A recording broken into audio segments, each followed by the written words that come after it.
This is RTV6 News at 11, working for you. And good evening to you. I'm Mark Mullins. And I'm Amanda Starantino. New at 11, a warning if you own a vehicle more than 15 years old. Yeah, a woman in Decatur Township says her Mustang was almost hauled away by a tow company. RTV6's Graham Hunter shows you why someone else was able to buy the car fair and square thanks to a little-known law. Well, this is one of those crimes you want to be on the lookout for. Shelby Edwards says somebody copied down her VIN number. It's visible in several places on your car, including right on your front windshield. Edwards was shocked to find out that's pretty much all a crook needed to sell her car for scrap. The fact that it's that easy for someone to just claim a vehicle as theirs and sell it is absolutely crazy. Shelby and Trent Edwards learned about a little-known Indiana law the hard way when one of their neighbors called Sunday night. Hey, I don't know if you know or not, but your Mustang's being taken like someone has it on a trailer. They ran outside and saw the 1986 Mustang Shelby named Clive ready to be towed away. The driver said he had permission. He said that they had gotten contacted by the owner who had provided them with the address and the VIN number of the vehicle. Under Indiana law, a salvage automotive recycler can buy a car without a title if the vehicle's at least 15 model years old, it's being sold for scrap purposes, and a record of the transaction is being made.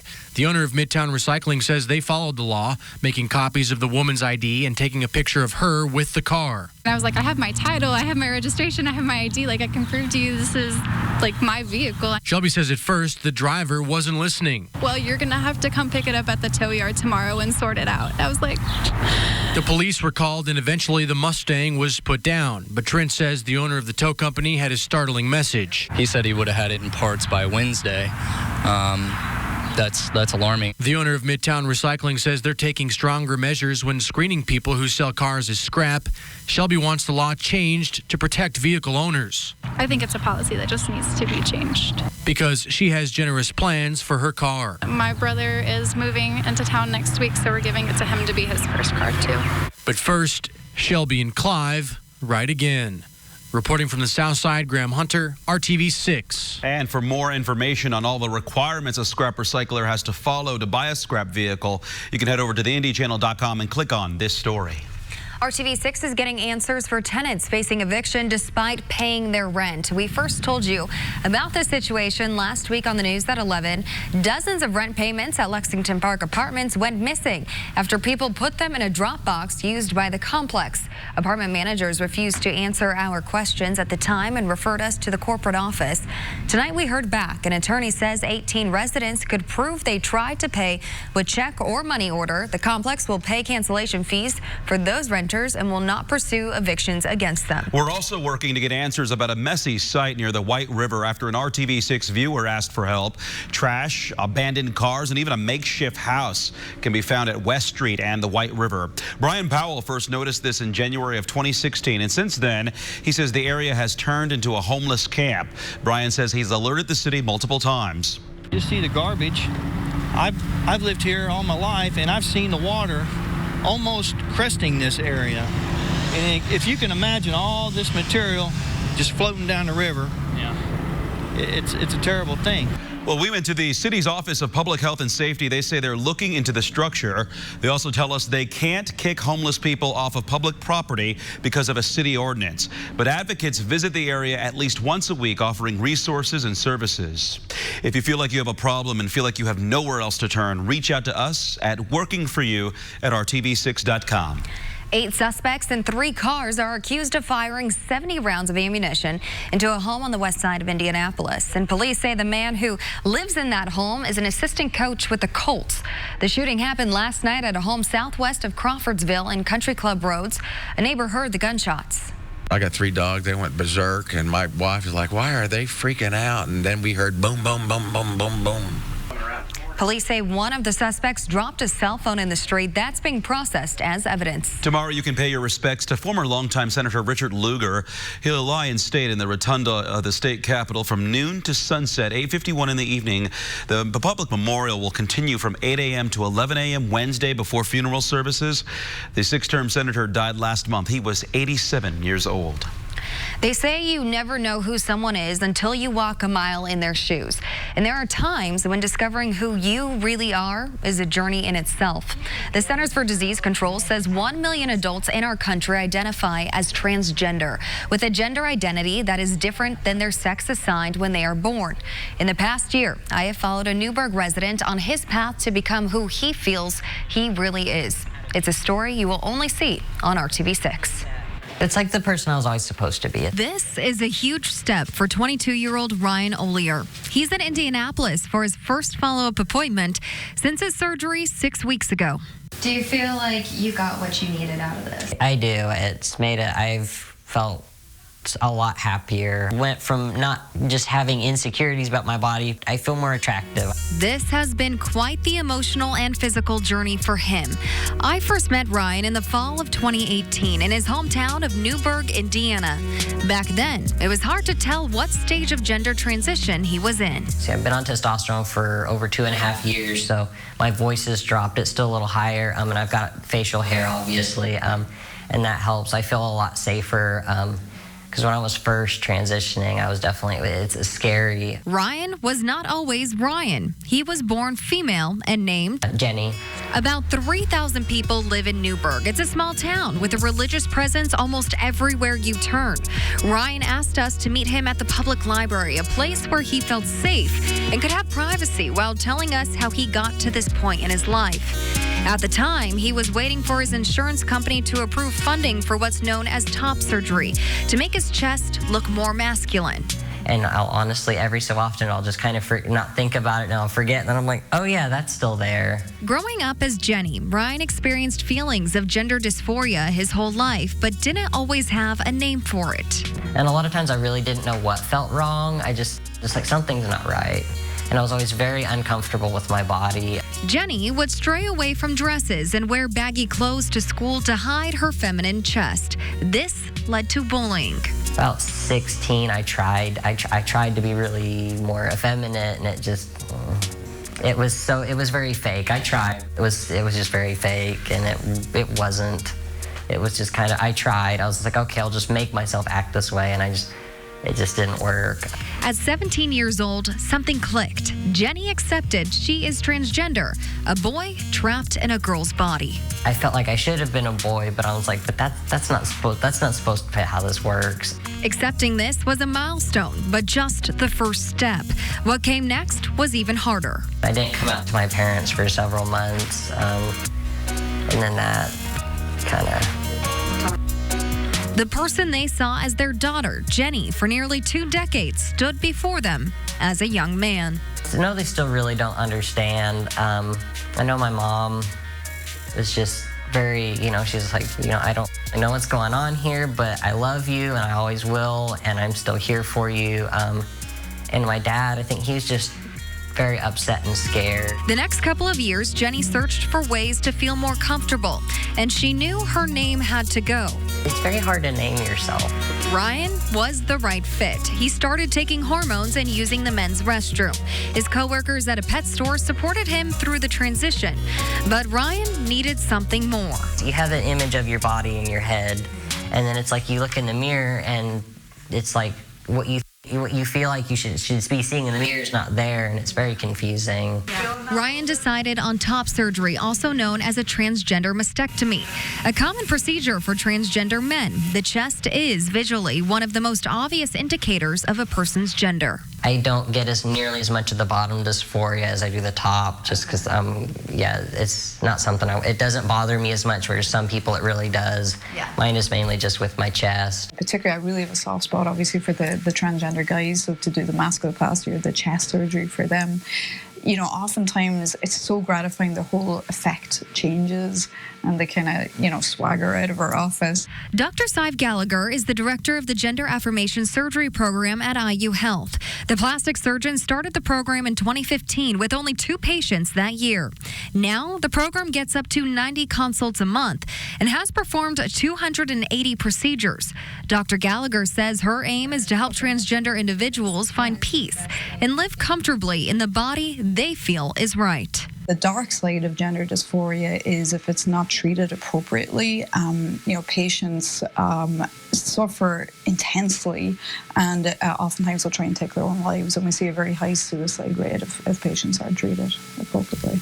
10 years ago, the American Medical Association recognized gender dysphoria as a serious medical condition, making gender affirmation surgeries medically necessary procedures. It goes so much further beyond vanity. This isn't vanity for patients by any means. This is, as the patients will describe it, as life-saving work. It's certainly life-changing. It's very affirming for the patients. How are you? Good. It's been a while. Right? Yes, it has. You all set? Ryan's insurance finally cleared. The week before Christmas, he got the call from Dr. Gallagher's office that there was an operating room open for him. I'm excited, but I'm a little nervous. But I'm ready for it. Well, that sounds like it was a very long wait. You had a chance to speak to Ryan's mom. Yes, I did, Mark, and she talked to me openly and honestly about her mixed emotions regarding Ryan's surgery and his transition. So you will hear from her tomorrow night at 11 o'clock. You'll also hear from Ryan after his procedure and a mental health professional who offers resources for transgender individuals and their families. Glendale Town Center is missing a big shopping centerpiece now that Macy's closed. Coming up, the proposed project that could change the landscape of the retail area. Roll. Good job. And training service dogs in prison, but the pups are not the only ones preparing for a new path in life. And are you ready for some big temperature changes? There's the coldest morning ahead, but look at this. We're headed above 80 degrees. I'll let you know when. Great American Sales Event won't last. This is RTV6 News at 11, working for you. The Glendale area is now home to a big, empty building since Macy's closed earlier this spring.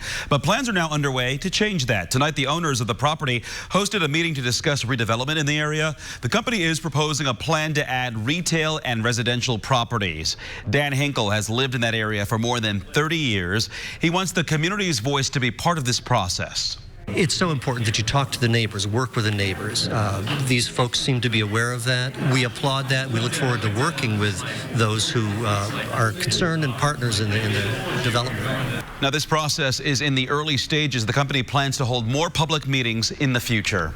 Hiring Hoosiers is an RTV6 initiative committed to connecting you to job opportunities and resources. And tomorrow we'll learn if an economic development announcement from the governor, mayor, and tech executives will create jobs. Now, that announcement is set for 9:30 in the morning. We'll share details as we learn more. And Hiring Hoosiers is committed to serving everyone in our community, including those who are serving their debt to society. Some inmates are preparing for life after incarceration with some help from four-legged friends. The Indiana Canine Assistant Network, or ICANN, trains inmates to professionally train dogs. Ashley Bowers participated in ICANN while spending 5 years in prison for armed robbery. She credits the program with changing her life. There's not one aspect of my life that is not different because of the program. It taught me how to teach people. It taught me how to talk to people. I used to, was so insecure, felt so bad about myself. I couldn't even look people in the eye. I would talk to them like this. I learned compassion and I learned empathy. Shortly after she was released, Ashley got a job at PetSmart. She's now pursuing a career as a certified pet trainer.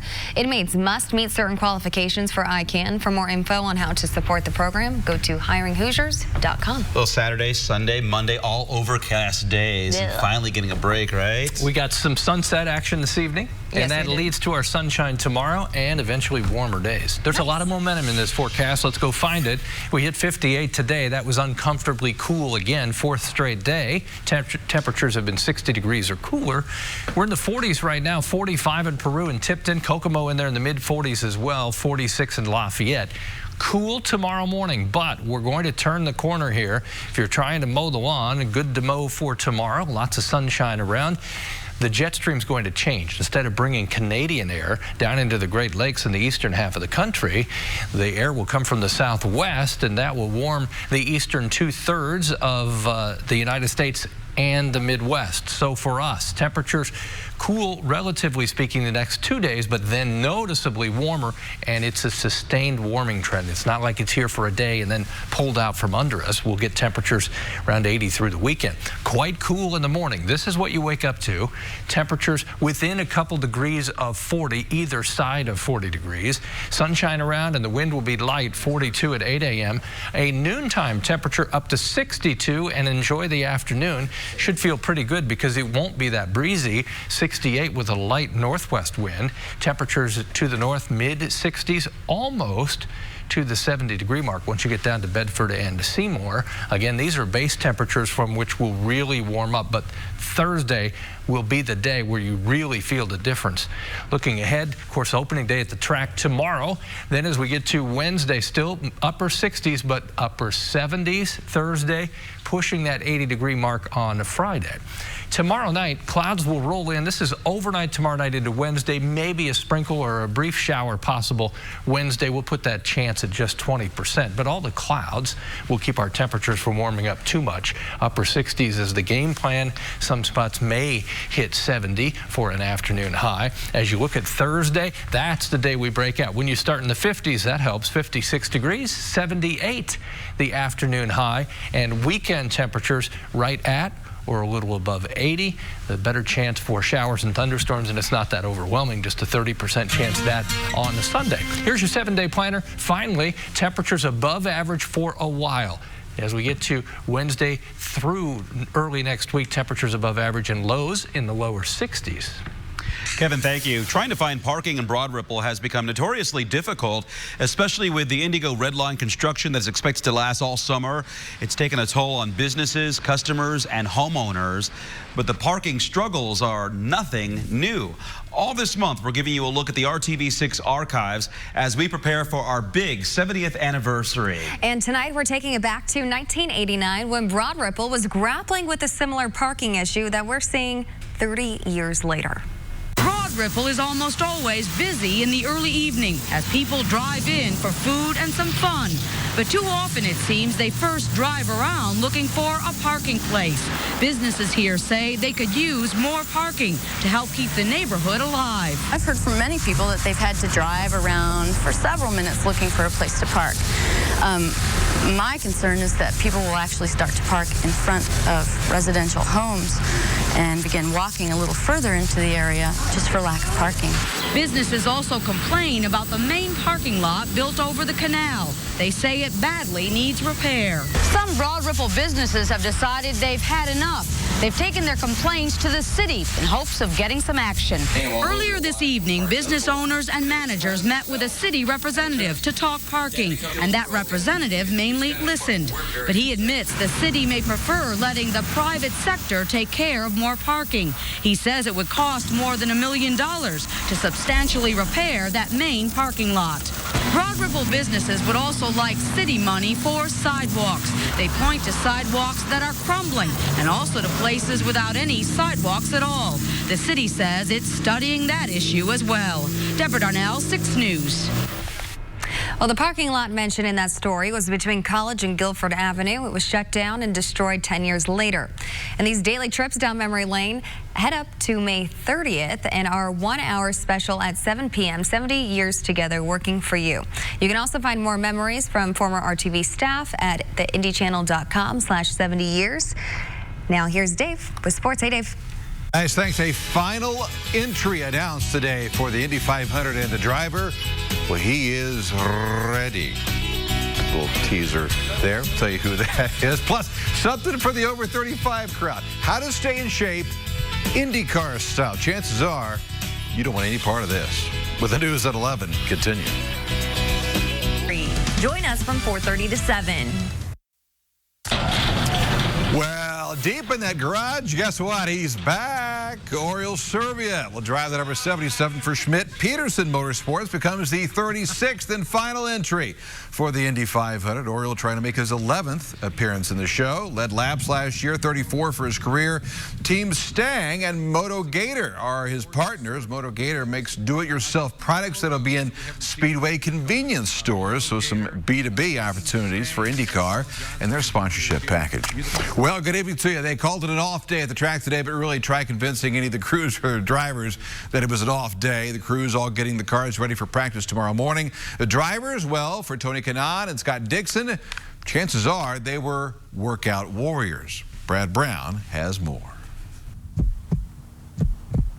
Minutes spent working here can lead to crucial seconds gained here. Pit Fit training on Indy's northwest side is the epicenter for drivers from multiple series to prepare their bodies for the physical grind of seeking speed on the track. What we're trying to achieve is to get better in the race car. And the unique process here is it's very tailored to each driver.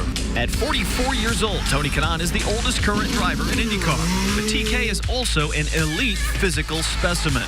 His twice, sometimes 3-a-day workouts here have kept him at the top of his game. I'm not getting any younger, so I'm actually probably in the best shape of my life. 10 years ago, I would get by with 2-3 times a week. You didn't have to do much. You still be able to drive the car. Nowadays, it's something that everybody actually raised their game, and you have to keep up. Scott Dixon is known as the Iceman at the track. He holds that same icy stare in this setting. Now a 5-time IndyCar Series champ, Dixon wears himself out here regularly as a way of keeping himself out in front on race day. Now it's become so much more than just working the body. It's, high level, high intensity intervals to reaction to, a lot of mind things. I think a lot of people forget how tough the ovals are mentally, and that's, a big challenge. Jim Leo is the guru behind the workouts at Pit Fit Training. He's been working with racers and race teams for more than 20 years. Pit Fit is at the forefront of innovative and new ways of keeping drivers in tip-top shape. There's a structure to everything that we do, so while on the outside it might look like it's just kind of thrown together like a recipe and you hope that it comes out of the oven okay, there's actually a structure to the way that it's done. It all stays within certain standards, but within those standards there's a lot of freewheeling kind of thought process that goes into it. With every rep, with every breath, these drivers are just as competitive in the gym as they are on any hairpin turn or straightaway. The last 50 laps of the Indy 500 is so high intensity, so you're trying to cover the endurance things so that you're mentally really, coherent at the end, but also, you can react to those high intensity parts. Sometimes you fool yourself. You think you're doing something, but it's really not doing anything. Being more specific with them, their knowledge, we became more active, and actually I'm working out less hours nowadays than I used to, and I'm a lot better shape because it's more efficient. Pretty something, huh? A couple of options for drivers and teams. In addition, Pit Fit St. Vincent Sports Performance has also become pretty popular in Central Indiana, all, of course, with that same goal. All right, practice on the oval begins tomorrow, 11 a.m. for the veterans, 1 p.m. for those needing refreshers. Then all cars beginning at 3 in the afternoon. Practice scheduled through Fast Friday, then qualifying this coming weekend. The news at 11 continues after this. RTV6 is working for you. Welcome back. Overcrowding is a constant problem at Indianapolis Animal Care Services, so the shelter is offering another adoption deal this month. You can add a pet to your family for a $5 fee that includes spay, neuter, microchip vaccinations, and heartworm testing for dogs. Sunshine greets you in the morning, assuming you sleep in a little bit. Temperature will be 58 or so late morning, and an afternoon high of 68 degrees with a mixture of clouds and sunshine. End of the week, 80 degrees. All right, let's go on that way. Okay. Thanks for choosing RTV6. It's been great having you along tonight. GMI starts at 4:30. Good night. Good night.